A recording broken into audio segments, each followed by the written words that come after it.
Hello, everyone.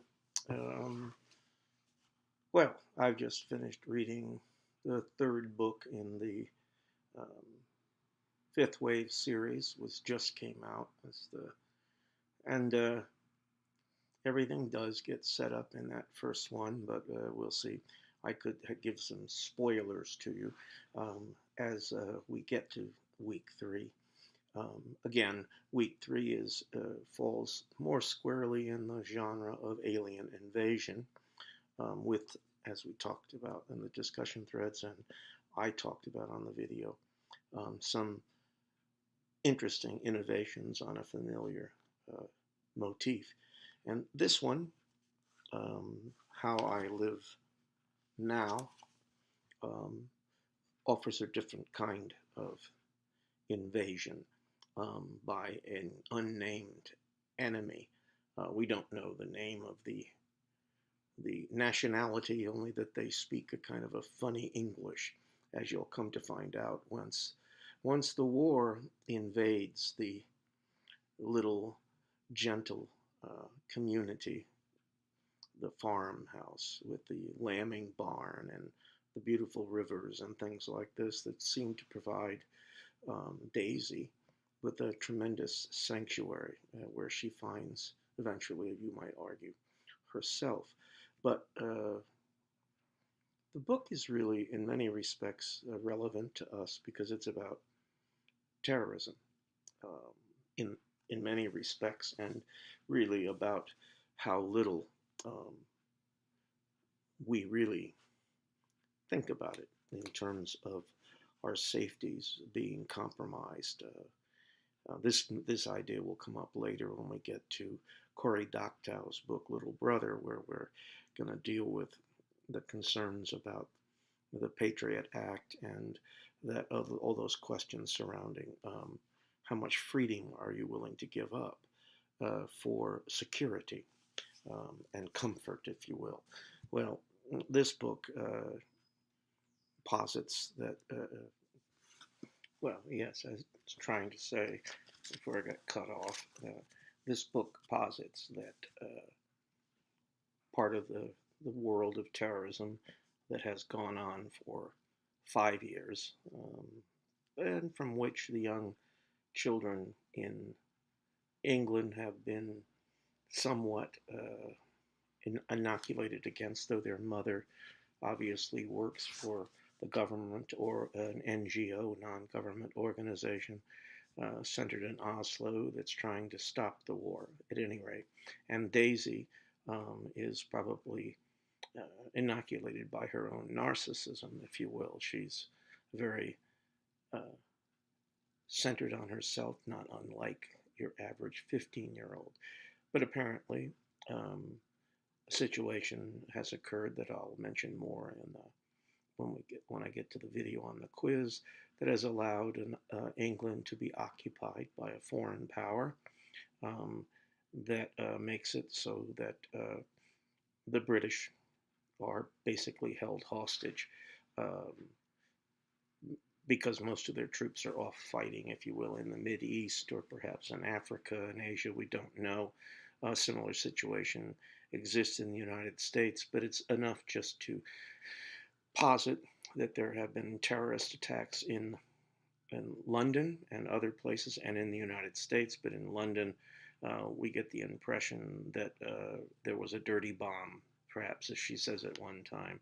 The 70,000 people were killed, but it was serious attack that has caused an embargo. It has the shutting of the borders all over Europe, and the children are left behind because the mother has gone to Oslo. And the day she leaves, there's a bombing in London, so that the young children are living in this sort of idyllic house in the English countryside, seemingly insulated, hermetically sealed from the goings on in many respects of the real world around them. And for a while, you know that the special place and these special people, um, they don't have internet really much. The phones, her iPhone doesn't work. I mean, this is obviously she's lived with this in New York City, Uh, her father's quite wealthy, from what we can gather in the novel, or you can, um, and so she comes to England, and she's with these strange people, and we find the house has not really much in the way of um, uh, internet, although the mother, the Aunt Pen, is connected to the computer, but she feels isolated without her personal email and things along those lines. But the terrorism has been going on for, I think she says, 5 years. People have been blowing up people.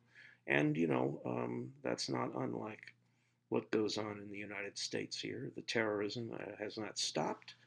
Um, and I mean, it came home to roost in many ways for many Americans on 9/11, but for people like me, the terrorism has been around with the barracks in Lebanon, the attacks on the embassy in Kenya. Um, these things have been going on. And if you read the paper, other people have been assaulted in many ways. You all know what's going on in France and Belgium, London, Madrid. Um, well, what's happened is the world ends up, it looks like, at least from Daisy's perspective, the world has gone completely crazy. Now she comes to England, she has her personal trauma. Her father has married again. The mother died giving birth to poor Daisy, who suffers from, we assume, anorexia and other assaults.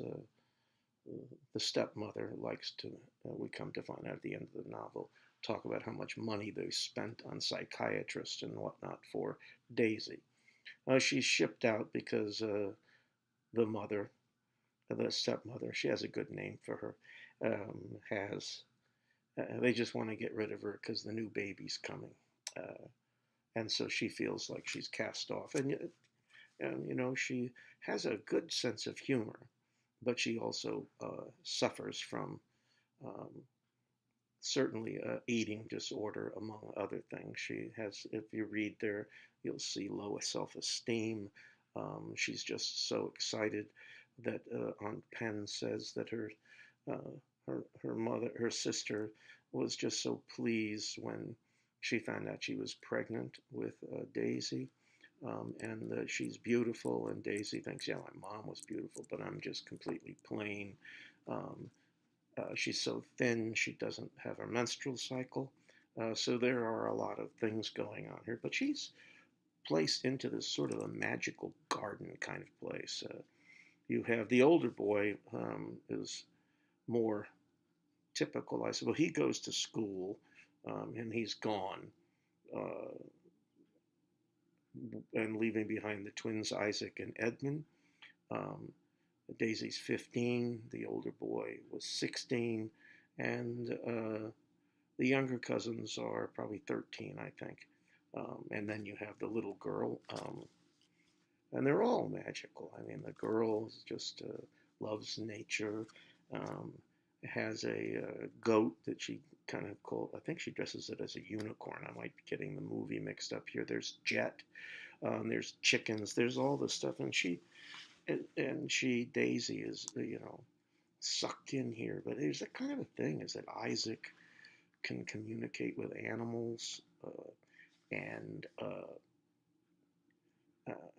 Edmund is a mind, seems to be able to read Daisy's thoughts. He's very able to connect with people, and they're homeschooled and whatnot. But anyway, for a bit, she says things like um, she was drowning in fertility in the beginning, and she says it was getting to be like Walt Disney on ecstasy outside the house, what with squirrels and hedgehogs and deer wandering around, with ducks and dogs and chickens and goats and sheep. And if anyone looked totally disoriented by this whole war thing, it was them. So the war is not really all that real. And so she goes fishing, and she starts opening up She even tries a little bacon because Edmund wants her to. But it's also all kinds of stuff going around. It's a little bit controversial, as you're going to see. She ends up falling in love and uh, making love with her first cousin, uh, Edmund. So there is a sort of incestual theme that the author brings up here. Is it disgusting? Is it natural? The world's no longer natural in this story, as you're going to come to find out. Is a movie made years ago called Threads about a nuclear attack on England. It's just anything but bleak. But the idea of threads is that we have our wonderfully sophisticated society that's incredibly fragile when push comes to shove. I mean, if you cut off petrol, what happens? If you have, as in um, the fifth wave, an EMT burst that knocks out all power. Um, the bonds, everything that holds together the infrastructure is, in the long run, somewhat fragile. If you cut off the water, if you cut off medicine, what's going to happen? And so, in this book, in a more gentle way, um, brings the war and the reality of deprivation to the people. And so, in a sense, it is about the world we live in. It's called, when I was reading this, it called to mind the kind of sentiment that infects, good word to use, a lot of zombie films where your next door neighbor, can suddenly become a bloodthirsty ghoul that wants to gnaw on your brain, where all humanity turns against itself, as you will. But there's been a dramatic increase in zombie films since the 9/11. And a lot of it has to do with our feelings of insecurity in the world, with all kinds of horrible things going on, not to mention not just bombs blowing people up, but also natural disasters, the frequency of which seem to be picking up, um, which is not a crazily uh, uh, left wing kind of thing to talk about global warming and the consequences. I'm not going to get into the causes, but the warming and how that has affected. We find that reflected in a lot of cinema and literature, and then this one reflects what some sociologists call a risk society. It's unlike when I was a young man, student. From the 50s, there was sort of the mushroom cloud was always there, but what's happened is become inured to the things like these terrorism attacks that we just see them as almost natural part of our life, and this book is basically about making that apparent that that these things go on for a long time. There's no easy cure, and indeed, after the occupation, which lasts 9 months or so, but the world does not sort of get in order again for quite a long time. Daisy will be um, airlifted almost back home, but she can't get back to England and to her cousins for 6 years. So everybody's a lot older, as you're going to see. Um, and so it's very complicated and realistic in terms of, uh, what would happen. We have Boko Haram, we have all these different kinds of terrorism, and in many respects, we've been quite lucky, unlike Paris, certainly, unlike Baghdad, or what goes on in parts of Turkey, and the world is uh, really have become a risk society. And perhaps this book, in its own way, is suggesting that, well, it's a little bit difficult to avoid, more and more difficult to pretend that it's not there. And questions about what do you do about it. And in this book, a lot of it is what gives the center, so that the center can hold, is in fact uh, love. Um, in this case, between Edmund and Daisy. And the other thing to notice in this one, which basically happened in the fifth wave, to be sure, trying to think back on all of them, but we do have here this diminished role of parents.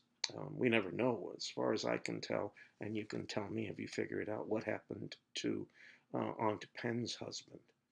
Um, and the father has, Daisy's father has no real influence over him. She hates them, uh, and she hates herself. I mean, she calls herself a murderer.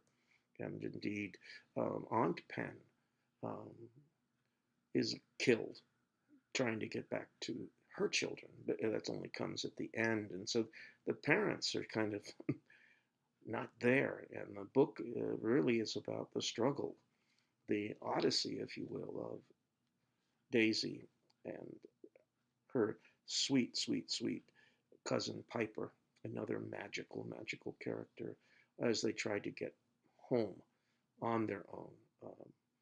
And the help, if you will, the role of parents and elders, um, very it's not it's almost inconsequential. Although you'll find that the major um, helps by accident, and Baz and Frankie, um, and but the girls in particular come back on their own, and then they have to find out what's happened to the boys, which story Daisy won't know really until she's been gone for 6 years, so maybe 5. I can't remember right off the top of my head here.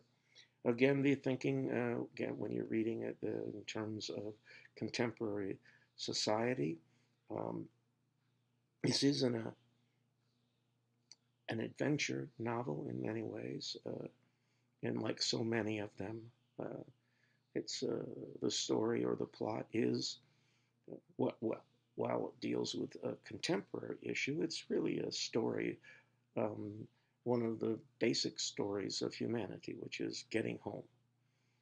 Odysseus took 10 years. She's going to take a couple months. But in this way, it's also a story about finding home and how the war and her own experiences will turn her from um, self loathing to opening up and allowing someone else in, um, even though that can make her feel incredibly vulnerable. Um, and she will eventually get back. And it's about how she lives her life now. In other words, the narrative is a first person account. She's telling you what had happened 6 months earlier. So she's positing the Daisy that arrives in England, narcissistic, um, self centered, that goes beyond that, self loathing, um, um, and, and a psychological mess. Whereas by the end, she's found her footing.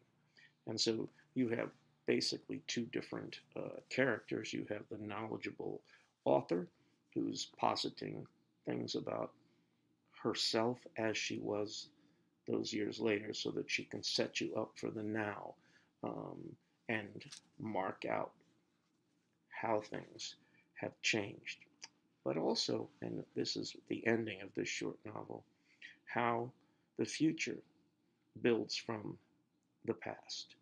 And it's not what you'd call a happily ever after fairy tale of getting home, and that's the end of the story.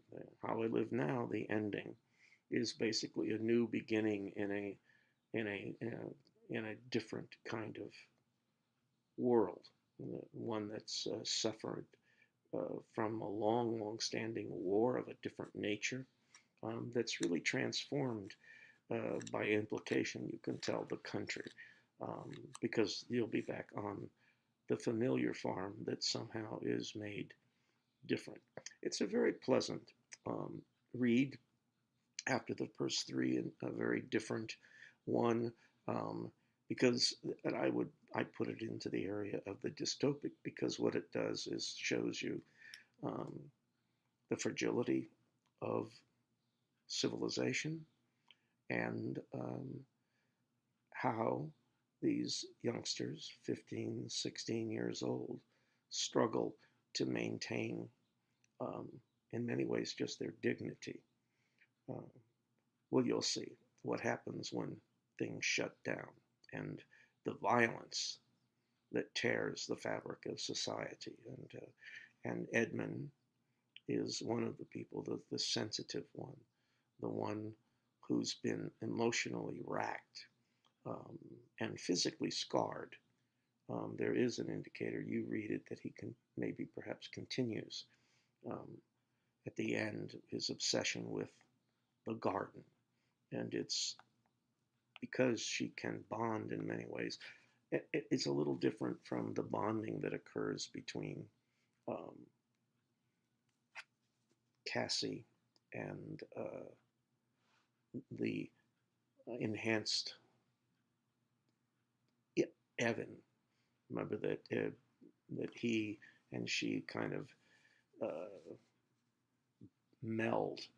Uh, that's not exactly, I think. Well, you see what you think of what happens um, with Daisy and Edmund, but and that she realizes how deep the emotional scars are, and in a way, their roles get changed a little bit, um, and so we get it's a situation where we have a relationship that's based upon a reciprocal bond, um, that love that doesn't transform the world and make it into a paradise, but one that uh, preserves humanity. Um, well, you'll see what I mean as you work your way through the novel. Um, I'll make another video here for the 30 questions that are on it. That will repeat a little bit something of what I said here, but also remember um, her humor. Okay, there has to be something that holds together. She has a very ironic personality. I like it. Let's say, I was in deprivation heaven, on page 54, and hardly needed my father screwing Davina in the next room to help me lose my appetite for a few years. Um, and she says, and then we heard that people were dying. Um, the only thing I knew for certain was that all around me on 56 was more life. Remember, she'd lived in New York City, was more life than I'd ever experienced in all the years I've been on Earth. And as long as no one shut me in the barn away from Edmund at night, I was safe. But she won't be. And this is part of the learning and growing process. But she always seems to maintain her ironic, snarky sense of humor, which is important in a book like this so you don't get just bogged down in all the hellacious details. I mean, there will come a time when they're sequestered and they're when England's occupied and the territorial troops, they're the ones that are left, basically what we call the reservists, and they're gathering the people to keep them safe, to try to feed them. And she will go, and for the first time, she'll see a tank, and she'll hear the voices of the enemy, and eventually, of course, uh, see people die. So it's just this cascading effect. Um, the home is a place of healing, if you will, um, but not hermetically sealed. And this is one of the big things is that, and you might think of this in terms of a bargument of sorts that says you have to really keep abreast of what's going on in the world, even if it doesn't affect you directly. Um, Knowing what's going on, in a sense, prepares you, or in terms of voting and things like that, makes you knowledgeable um, so that you can make informed choices um, about yourself in the context not just of your home, but in the world about you. So as long as you have a anchor, if you will, which by the end of the novel Daisy finds. Okay, enjoy the read, um, and the quiz will be again coming up shortly, the video.